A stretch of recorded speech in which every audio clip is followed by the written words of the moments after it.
Okay, so picture this. You have a nurse who's juggling, I don't know, a dozen critical tasks at once. They're told this new piece of tech is going to be their savior, right? It's going to give them more time for what actually matters, their patients. But what happens instead? Well, they end up spending more time fighting with a clunky interface than actually connecting with the person in the bed. And look, this isn't some made-up story. It's the reality for so many nurses, and it's the huge paradox we're going to get into. It just sounds wrong, doesn't it?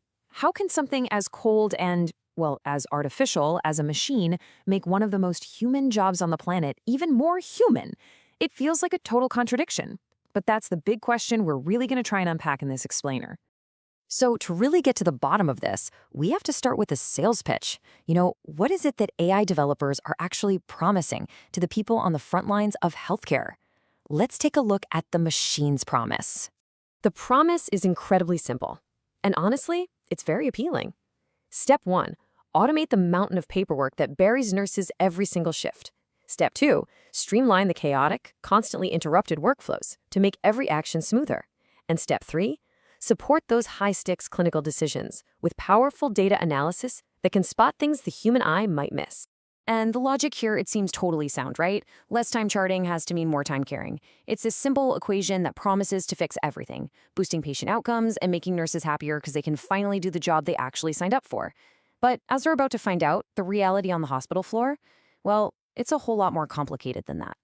Okay, so that's the shiny tech utopia promise. But what is it actually like for the nurses who have to use these tools every single day? To understand that, we've got to hear from someone who lives this reality.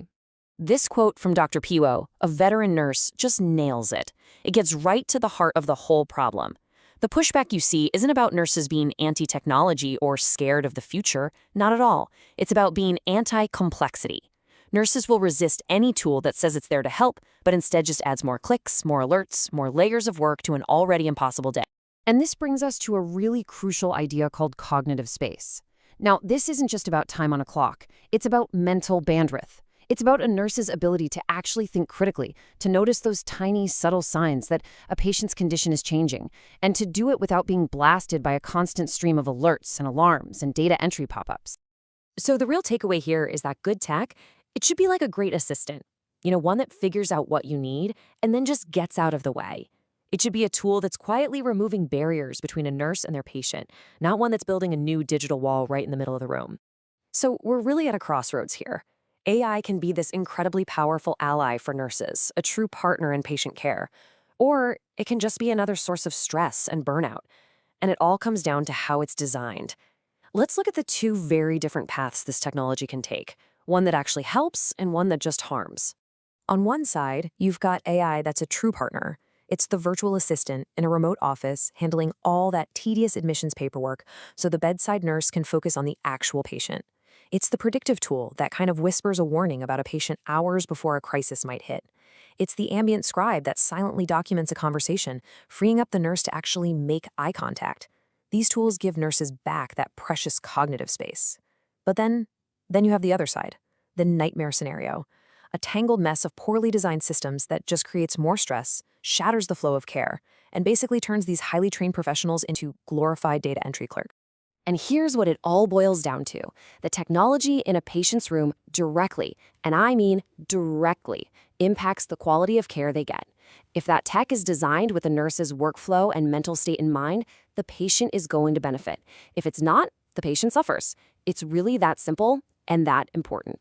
So where do we go from here? Well, it's not about choosing between humans and machines. It's about seeing AI for exactly what it is. It's a tool. And just like any tool, you can use it to build something amazing, or it can become a source of total frustration and failure. The choice is completely up to us. And this brings us to what might be the single most important idea in this entire explainer. Humanity isn't lost to technology. It's lost to misalignment. It's lost when we start prioritizing the goals of the machine, raw efficiency, productivity, just collecting data, over the fundamental goals of nursing: connection, compassion, and care. So as we're all racing to build the future of healthcare, maybe the most vital question we can ask isn't, what can this technology do? Instead, it's, what should this technology protect?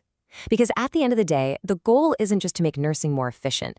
It's to preserve and even enhance the very thing that makes it human.